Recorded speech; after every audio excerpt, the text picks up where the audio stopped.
Good morning, good morning, good morning po sa inyong lahat. Ako muli ang iyong Agaran Servisyo Lady, Dr. Hilda Ong. At today, mag-uumpisa na po tayo dahil sa maraming request. Dahil sa paniniwala ng mga Chinese, may kinalaman ang iba't ibang elemento, kinalalagyan ng mga bituin at mga pwersa ng kalikasan kung magiging maswerte o hindi ang bawat araw. Marami ang nagtatanong sa iyong Agaran Servisyo Lady kung magiging maswerte o malas daw sila. Kaya para makapagbigay ng alalay sa inyong magiging araw ay sisimulan natin ang bagong segment sa ating programa, The Good or Bad Day. Alamin ang iyong kapalaran. Para sa ating buwan naman, February 1st, 2024, maswerte ang araw na ito para sa mga ipinanganak sa taon ng goat or sheep o kambing.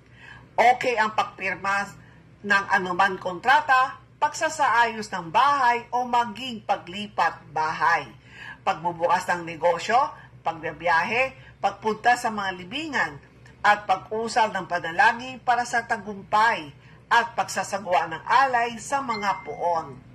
Pero may bad day naman para sa ngayong araw na ito ang pinanganak sa taon ng ox o baka.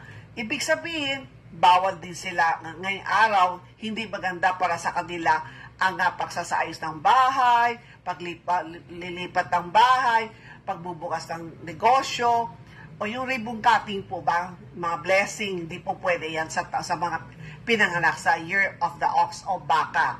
Lalo na pagpunta po sa bawal din po kayo dumalaw sa ospital, bawal po kayo dumalaw sa pasyente, bawal kayo pumunta sa mga punerarya, lalo na sa paghatid sa libingan.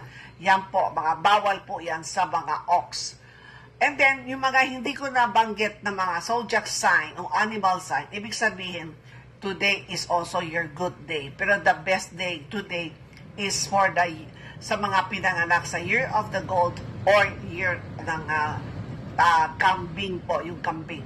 Good day ngayon for kambing, bad day ngayon for the ox o baka. Yan po, ngayong araw na ito, sisimulan natin ito para kasi marami po nagre-request sa iyong Agaran Servisyo Lady. Kaya abangan po ninyo ito magiging araw-araw at para mas pwede po kayong sa search po ninyo sa Facebook page, Connect TV, nandun po na malinaw po na nilalagay na po namin kung ano yung good day, bad day.